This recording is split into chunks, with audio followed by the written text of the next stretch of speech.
آپ اگر سوسائٹی کے اندر یہ باتیں پھیلانی شروع کر دیں، چھوڑو یار تو کس اخلاق کی بات کرتا ہے، معاذ اللہ کس دین کی بات کرتا ہے، یہاں جس کے پاس پیسے ہیں وہی سارا کچھ ہے، یہاں جس کے پاس دولت ہے وہی سارا کچھ ہے، یہ پراپوگنڈا جب سوسائٹی کے اندر عام کیا جاتا ہے تو پھر لوگ حلال حرام کی تمیز چھوڑ دیتے ہیں، پھر کہتے ہیں کسی بھی طریقے سے پیسہ کماؤ، کیونکہ ہم نے خود پراپوگیٹ کیا اس چیز کو۔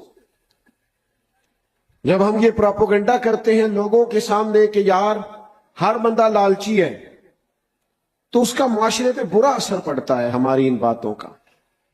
کوئی کسی کو اپنا مخلص نہیں سمجھتا، کوئی کسی کو اپنا خیر خواہ نہیں سمجھتا، لوگوں کو لگتا ہے کہ ہر آدمی کا مجھ سے کوئی نہ کوئی ذاتی مفاد وابستہ ہے۔ اس طرح کی گفتگو نہ کریں جس سے ماحول کے اندر یہ اثر پیدا ہو کہ یار یہ تو سارا ماحول ہی بگڑ گیا۔ ہم اپنے بچوں کو جب کہتے ہیں نا میرا کیا فائدہ تیرا کیا فائدہ، تو بچے دنیا دار بن جاتے ہیں۔ ہم جتنی اچھی باتیں کر سکیں، اور یہ مت سمجھیے گا کہ میری بات کا اثر نہیں کو لیتا، ہماری باتوں کا اثر ہوتا ہے، کسی پر نہ ہو تو ہمارے بچوں پر ضرور ہوتا ہے، ہماری اولادوں پر دوستوں پر اثر ہوتا ہے۔ تیسری بات یہ ہے کہ ہماری باتوں کا ہم پر بھی اثر ہوتا ہے۔ آج آپ کہیں شام تک ایک جملہ بار بار کہیں کہ یار جتنا اللہ کا مجھ پر فضل ہے نا کمال ہو گیا، یہ بار بار کہیں، خود کہیں، اپنے آپ سے کہیں، اللہ دل کو سکون عطا کر دے گا۔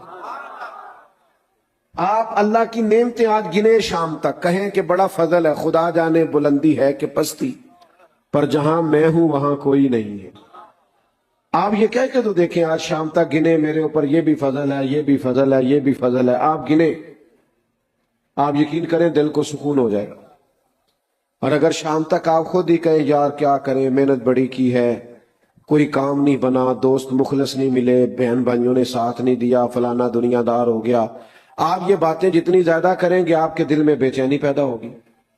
ہماری باتوں کا ہم پر بھی اثر ہوتا ہے، نہ سمجھ آئے تو کبھی غور کر کے دیکھ لینا میرے بھائی، ہم کبھی کرنے لگے نا کوئی ہنسنے والی بات تو بات کرنے سے پہلے خود ہنس پڑتے ہیں،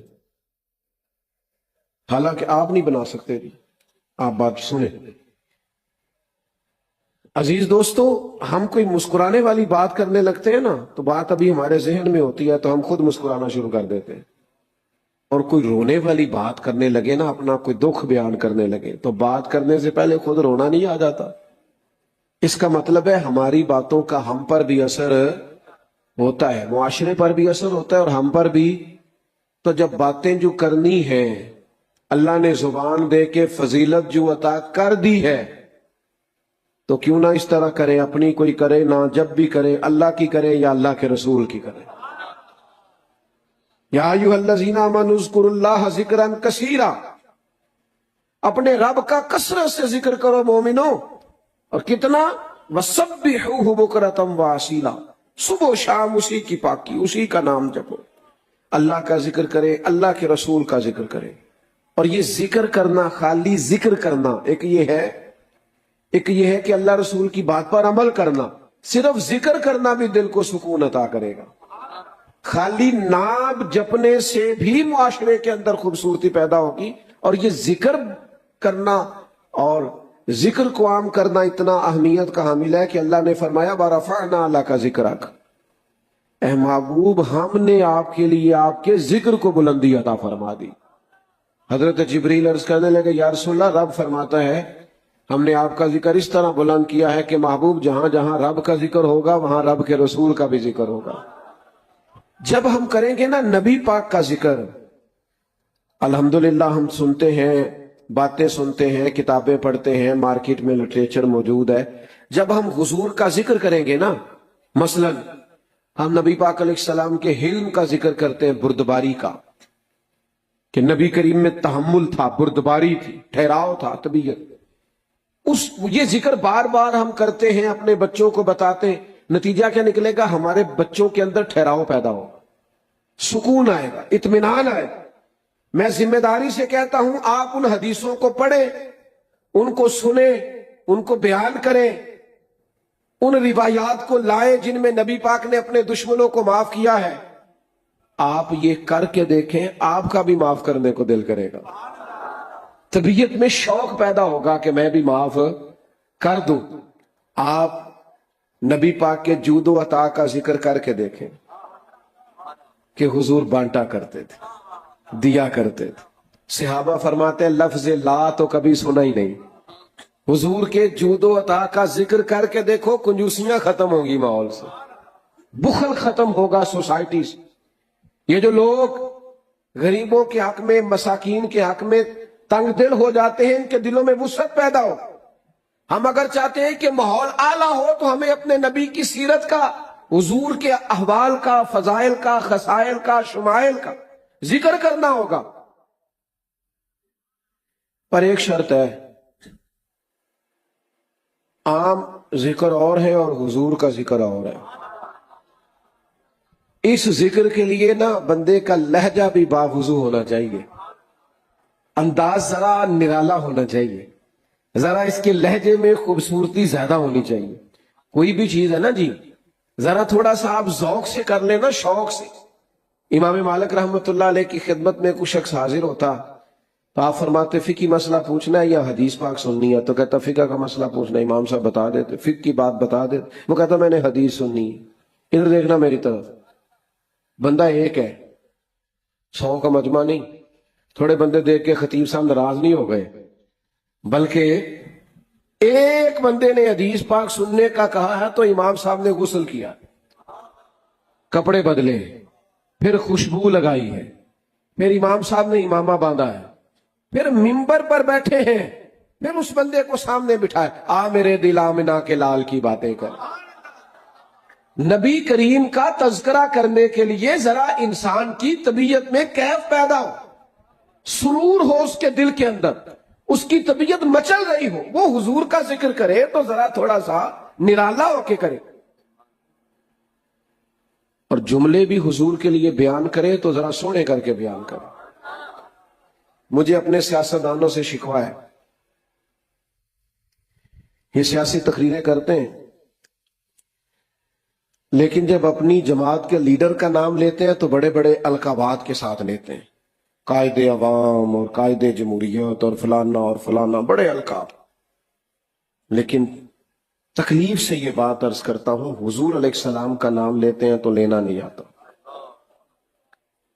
وہ یار تو امام الانبیاء کہہ کے ذکر کر، تو اللہ کے حبیب کہہ کے ذکر کر، تو حبیب پیارے کہہ کے ذکر کر، تو نبی کریم علیہ السلام کی شانوں کے ساتھ تیرا دل ٹھنڈا ہوگا، تیری زبان میٹھی ہوگی. تو نبی پاک کا ذکر کر تو ذرا خوبصورتی کے ساتھ کر. ایمرجنسی جب ہوتی ہے نا، ایمرجنسی، تو ایمرجنسی میں القاب نہیں یاد رہتے اور نہ یاد رکھنے چاہیے. ابھی یہاں اعلان ہو رہا تھا مفکر اسلام فلانا فلانا فلانا صاحب آ گئے، تو اتنا میرے نام کے ساتھ الفاظ کو جوڑا. اور آج کل تو ویسے ہی القاب بڑے بے وقت ہیں، بڑا بندے کو مشکل بوجھ محسوس ہوتا ہے کہ اب تو یہ تو ساروں کے ساتھ ہی لگ رہا ہے، تو مشکل ہو جاتا ہے معاملہ. تو وہ خدا نہ خواستہ اگر یہ میری پگڑی کے شملے کو آگ لگ جائے تو پھر آپ کا جو نقیب ہے وہ یہ اعلان کرے گا کہ مفکر اسلام، پیر طریقت، رہب شریعت، حضرت علامہ مولانا فلانا صاحب، وہ آپ کی پگڑی کو آگ، اتنی دیر میں آگ جائے کام کر جائے سارا. جب ایمرجنسی ہو تو پھر القاب پکارنے، پھر تو کہنا چاہیے مولانا آگ لگ گئی، وہ دیکھو جی پیچھے دیکھنا بھائی، پیچھے دیکھ. یہی ہوتا ہے نا. بات کی سمجھ آ گئی آپ کو؟ ایمرجنسی میں القابات نہیں یاد رہتے، پر صحابہ کو نا ایمرجنسی میں بھی نبی پاک کے لقب یاد رہتے. حالات جیسے بھی ہوں، رنگ جیسا بھی ہو، وقت جیسا بھی ہو، ٹائم جیسا بھی ہو. غار ثور میں حضرت صدیق اکبر کے پیر کو سانپ نے ڈس لیا، ایمرجنسی ہے. سانپ کی تو دہشت ہی بڑی ہوتی ہے، کہنا چاہیے نا سانپ سانپ سانپ سانپ. لیکن نبی کریم نے پوچھا ابو بکر کیا ہوا، تو انہوں نے یہ نہیں کہا سانپ سانپ سانپ، یہ نہیں فرمایا، بلکہ عرض کرنے لگے فدا کا ابی و امی یا رسول اللہ، حضور میری ماں قربان ہو جائے، میرا باپ قربان ہو جائے. یا رسول اللہ وہ ذرا سانپ نے ڈس لیا، رنگ جیسا بھی ہو، ماحول جیسا بھی ہو، ان کی مہک نے دل کے غنچے کھلا دیے، وہ جس راہ چل دیے ہیں کوچے بسا دیے ہیں، ان کے نثار کوئی کیسے ہی رنج کوئی بھی ہو، رنج کیسا بھی ہو، بندہ کوئی ہو، غم کیسا ہو، ان کے نثار کوئی کیسے ہی رنج میں ہو، جب یاد آ گئے ہیں پھر سب غم بھلا دیے۔ نبی کریم کو یاد کر لو، غم گئے سارے۔ حضور کا ذکر کر لو، غم گئے۔ حضور کا ذکر کریں، اور یہ ذکر تھوڑا معنی خیز کر کے کریں، اس میں خوبصورتی پیدا ہو۔ اس ذکر کے لیے تھوڑا سا نا، بعض لوگ ہمیں کہتے ہیں آپ جی وہ بڑا اس کو بنا سوار کے کرتے ہیں، جیسے سیم کتاب میں لکھا ویسے پڑھ کے سنا دیا جائے۔ میں نے کہا اگر صرف کتابوں سے پڑھ کے ہی آپ نے سیکھنا تھا تو استادوں کی ضرورت کیا تھی؟ اب یہاں علماء بیٹھے ہیں، میں کوئی مشکل بات نہیں چھیڑتا۔ بخاری، مسلم، ترمذی، ابو داؤد، ابن ماجہ، یہ کتابیں تو قیامت تک موجود ہیں نا، لیکن حضور نے فرمایا علم اٹھ جائے گا علماء کے اٹھنے سے۔ علم اٹھے گا کتابیں جانے سے نہیں، کس سے؟ اس لیے کہ جو کتاب سمجھانے والا ہے جب وہی موجود نہیں تو علم اٹھ جائے گا۔ علماء کے اٹھنے سے علم اٹھے گا، حدیث میں یہ فرمایا۔ تو بات سلیقے سے کرنی ہے، حضور کا ذکر کرنا ہے، وہ جی وہ جیسے لکھا تھا۔ تو استاد کے پاس کیوں بیٹھے تھے آپ؟ جیسے لکھا تھا پڑھ کے عالم ہو جاتے۔ اب تو ہر چیز کا ترجمہ ملتا ہے۔ استاد کے پاس کیوں گئے تھے؟ یہ ذرا مجھے بتائیے، دو بھائی ہو سگے، تو چھوٹا پڑھا لکھا بھی زیادہ ہو، مالدار بھی زیادہ ہو، نوکری بھی اچھی کرتا ہو، اور بڑا ان پڑھ بھی ہو، پیسے بھی تھوڑے ہوں، لوگ بھی تھوڑے جانتے ہو، رتبہ چھوٹے کا بڑا ہے لیکن عمر میں بڑا بھائی بڑا ہے، تو اب اگر ان دونوں میں سے پوچھا جائے گا آپ میں سے بڑا کون ہے، تو وہ عمر بتائیں گے کہ رتبہ بتائیں گے؟ جلدی جلدی بتاؤ۔ عمر ہی بتائیں گے، رتبہ تو نہیں نا بتانا۔ بھئی آپ میں سے بڑا کون ہے، تو کہے گا میں 8 پڑھے ہوں تو 16 پڑھے ہیں، یہ تھوڑی بتائے گا وہ۔ جب کسی سے عمر کے بارے میں پوچھا جاتا ہے بڑا کون ہے چھوٹا کون ہے، تو رتبے نہیں پوچھے جاتے، عمریں پوچھی جاتی۔ یہی معروف ہے اور یہی دنیا میں چلتا ہے۔ حضرت عباس رضی اللہ، یہ عام دنیا کے لیے، لیکن حضور کے لیے جب رنگ آئے گا تو بدل جائے گا، قانون بدل جائے گا۔ حضرت عباس نبی پاک کے چچا ہے، ان سے کسی نے پوچھا آپ بڑے ہیں کہ حضور، تو رتبے کا پوچھنے والے کو بھی پتا تھا کہ وہ نبی ہے۔ وہ رتبہ نہیں پوچھ رہا، وہ کیا پوچھ رہا ہے؟ عمر پوچھ رہا ہے۔ لیکن جب حضور کی بات آئے گی تو بات کا انداز بدلے گا۔ ذکر مصطفیٰ جب کیا جائے گا تو لہجہ باوضو ہوگا، آپ کے الفاظ چنیدہ ہوں گے، آپ کے جملے خوبصورت ہوں گے۔ کہا آپ بڑے ہیں کہ نبی کریم؟ حضرت عباس نے فوراً بات کا رخ بدلا، کہنے لگے بڑے تو حضور ہی ہیں، پیدا پہلے میں ہوا تھا۔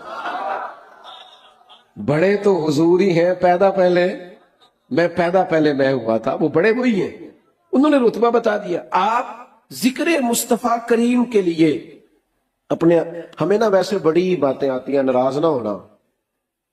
مولوی صاحب کی تقریر تو جمعے والے دن ہی سنتے ہیں مشکل سے، بعد میں اگر مولوی قابو آ جائے تو پھر مولوی نہیں سننی ہوتی ہے۔ باہر نہیں کو مولوی صاحب سے سنتا، صحیح کہہ رہا ہوں آپ، چوک ہو، چوراہا ہو، پٹا ہو، پھر تو مولویوں کو سننی پڑتی ہیں۔ مولوی تو یہ جمعے میں کسی محفل میں بیچارہ بات کر لے تو کر لے، ورنہ تو نہیں نا بات کرنے دیتے، الا ماشاء۔ تو جب ہمیں اتنی باتیں جو آتی ہیں تو ہم حضور کی باتیں کیوں نہیں کرتے؟ ہر بندہ جو باتیں کر رہا ہے تو اپنی چھوڑ دو نا، میری بات بن گئی ہے تیری بات کرتے کرتے۔ پھر حضور کی باتیں کرو تاکہ سوسائٹی میں امن پیدا ہو، سکون پیدا ہو، اطمینان پیدا ہو، شرف پیدا ہو۔ لیکن ذکر ذرا سونا کر کے، ذرا پیارا کر کے، اس میں نہ خطابت کا جوہر نہ دکھاؤ، ادب کا رنگ غالب رکھو، اس میں جملوں کی ترتیب خوبصورت رکھو، اس میں بات جب آپ کریں تو لہجہ وزادار رکھیں، حضور کا ذکر پاک کریں تو تھوڑا سا آپ کا خوبصورت انداز ہو جائے۔ علامہ اسماعیل حقی رحمۃ اللہ علیہ نے لکھا ہے، جب حضرت صدیق اکبر رضی اللہ تعالیٰ عنہ نے کلمہ پڑھا تھا نا، تو یہ بریکنگ نیوز تھی، ابو بکر مسلمان ہو گئے، مکے میں شور پڑ گیا، اتنا بڑا تاجر اپنے قبیلے کا سردار مسلمان ہو گیا، بریکنگ نیوز، شور ہو گیا۔ اب تاجروں کے دوست بھی تاجر ہی ہوتے ہیں، تو ان کے دوستوں کے نام بتاؤں؟ حضرت عثمان غنی، حضرت عبد الرحمن ابن عوف، حضرت سعید بن زید، یہ دوست تھے حضرت صدیق اکبر۔ دوستوں کو جب پتا چلا نا، اور سنو نا یار، دوست وہ نہیں ہوتا جو صرف تجھے سیر پہ لے کے جائے، تیرا دوست وہ ہوتا ہے جو تیری منت کر کے تجھے مسجد لے کے جائے، وہ تیرے لیے دعا کرے کہ یا اللہ میرے دوست کو نمازی بنا دے، اللہ اسے اپنی بارگاہ سے دور نہ کر، اسے قریب کر لے، وہ تیرے لیے کوشش کرے، وہ تیرے لیے جد و جہد کرے، تو تانے دے، تو کہے پتہ ہے مینوں جڈا تو نمازی ہے، لیکن ان کو چل یار میں گناہگار ہی صحیح، تو میرے نال تے چل، پتہ ہے مینوں جڈا تو تسبیح پہ، او میں یار تینوں میں گناہگار ہی صحیح پر چل نہ، نماز تے پڑھیے۔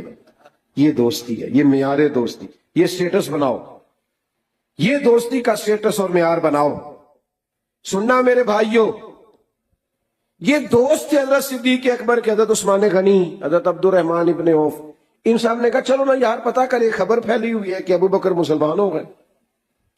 یہ سارے پتہ کرنے گئے، سودا لینے کے لیے بازار گئے ہم، پر ہاتھ اس کے بکے جس کے خریدار گئے ہم۔ یہ سارے پتہ کرنے گئے، خبر لینے گئے۔ حضرت ابو بکر صدیق سے جا کے کہنے لگے سنا ہے آپ نے نبی کریم علیہ السلام کا کلمہ پڑھ لیا ہے؟ تو حضرت صدیق اکبر کہنے لگے یہ سادی سی بات نہیں، یہ سادی سی بات نہیں، بیٹھو تمہیں بتاتا ہوں۔ کیا ہوا جی؟ بیٹا آپ لوگ بیٹھ جائیں، اگر کسی کو آپ کی وجہ سے تکلیف ہو رہی ہے تو پھر آپ کے لیے اچھا تو نہیں، جلدی سے جی، دیکھیں کتنے اچھے بچے فوراً بیٹھ گئے، شاباش، اللہ آپ کو سلامت رکھے۔ ایویں بندے کہنے اج کل دی نسل گل نہیں مانتی، ساڈی تے فوراً بنتی ہے۔ دیکھو نا جناب کمال ہو گئی، ایک صرف نا 18 کو سیکنڈ لگے، اس سے زیادہ نہیں۔ اللہ تعالیٰ، میں دعا کرتا رہوں گا آپ کے لیے۔ دوستو سنو، حضرت ابو بکر صدیق سے جب جا کے پوچھا نا کہ سنا آپ مسلمان ہو گئے، تو انہوں نے کہا یہ کوئی سادہ سا مسئلہ تو نہیں، بیٹھو بتاتا ہوں۔ حضور کا ذکر کرنا ہے کوئی ایسے تھوڑی کر دینا ہے۔ حضرت صدیق نے اس ذوق سے ذکر چھیڑا حضور کے اخلاق کا، نبی پاک کے لائے ہوئے دین کا، حضور کی روشن تعلیمات کا، کتاب فرقان کا۔ سنو، آج بھی اگر ہم اپنے بچوں کو اپنے نبی کا ذکر سناتے، یہ گمراہ نہ ہوتے، حسن مصطفیٰ سناتے، یہ عاشق رسول ہوتے۔ میری غلطی ہے، میں اپنی نوجوان نسل کو قائل نہیں کر سکا، بھول ہو گئی ہم سے۔ ہم بڑے شوق سے سن رہا تھا زمانہ، ہم ہی سو گئے داستان کہتے کہتے۔ یہ ہمارا اسٹیج خطابتوں اور نقابتوں کی نظر ہو گیا، نہ قوم کا مزاج سمجھا، ہمیں کیا بتانا چاہیے تھا، کیا دینا چاہیے تھا، نہ وہ اسٹیٹس سمجھا۔ بس یہاں تجارت ہونے لگی، کاروبار ہونے لگا، 40,000 کی تلاوت خرید لو، 50 کی نعت خرید لو، 40,000 کی تقریر خرید لو، معاذ اللہ، تجارتوں کی نظر کر دیا تم نے۔ یہ کتنی بڑی تعداد میں آپ آئے ہیں، اور آج چھٹی نہیں ہے، کام کا دن ہے۔ مفتی صاحب یہاں سے دوست میرے پاس چل کے گئے، اور کس محبت سے آپ نے میرا استقبال کیا۔ لیکن اگر اس نفس کے اندر پھر بھی 40,000 کی خواہش ہو تو میرا خیال ہے پھر کمینگی ہے۔ یہ عزتیں 40,000 سے خریدی نہیں جاتی، یہ محبتیں یہ کروڑوں اربوں سے زیادہ اونچی ہیں۔ ہم نے اتنے بڑے کام کو کیا بنا دیا ہے 40-50 ہزار روپیہ؟ میں اپنی حیاتی تو قربان تھی وہاں، محمد محمد پکیندے گزر گئی، محمد محمد پکیندے گزر گئی۔ میں ایک محفل پہ گیا تو چائے کے لیے ایک جگہ میں بیٹھے تو ایک بزرگ بڑے بوڑھے سے، تو وہ پتہ مجھے کیا کہنے لگے پہلے تو میں منتا ہی نہیں سا، تساں انہاں نوں ٹائم دے چھڑیا، تے پھر جدوں مینوں تصدیق ہو گئی کہ تساں دے چھڑیا ہے، تے پھر میں دعا منگدا رہا اودن دی کہ تہاڈی صحت ٹھیک رہے تے تسی خیر نہ لاؤ۔ آپ یقین کرنا مجھے کئی دن مزہ رہا اس بات کا۔ میں کہ دسو نا جنہاں دی انجانے بندے پہ دعا کر دینے کہ یار، اور بزرگ آدمی اور نمازی اور بارش اور سفید داڑھی، تو یہ کوئی چیزیں خریدی جا سکتی ہیں؟ یہ بچوں کا پیار، یہ نوجوانوں کی محبت، بس میں اپنی حیاتی تو قربان تھی وہاں، اے ساری محمد محمد پکیندے گزر گئی۔ حضور کا ذکر کیا جائے تو یہ نقابتیں، خطابتیں، یہ جوش، یہ پیسے، یہ تجارتیں نکل آؤ، یہ عبادت ہے۔ مدینے والے کی بات کرنا عقیدہ ہے، نظریہ ہے، ایمان ہے، ذوق ہے، شوق ہے، یہ غلامی ہے۔ غلام ہمیشہ آقا کی تعریف کرتے ہیں، ڈیوٹی ہوتی ہے ان کی، صبح و شام تعریف کرنا، کبھی آقا کے حسن کی، کبھی جمال کی، کبھی اولاد کی، کبھی اصحاب کی، کبھی اس کے دروازے کے غلاموں کی، کبھی اس کے ہاں آنے جانے والوں کی، کبھی اس کے گھر کے باندیوں کی، کنیزوں کی۔ یہ تیری ڈیوٹی ہے کیونکہ تو غلام ہے۔ حضرت صدیق نے یاروں کو بٹھایا، اس ذوق سے حضور کا ذکر کیا، اس شاندار طریقے سے حضور کی بات کی کہ وہ جو خالی پوچھنے آئے تھے نا کہ آپ مسلمان تو نہیں ہو گئے، وہ کہنے لگے ہمیں بھی لے چل، ہم نے بھی سرکار کا کلمہ پڑھنا۔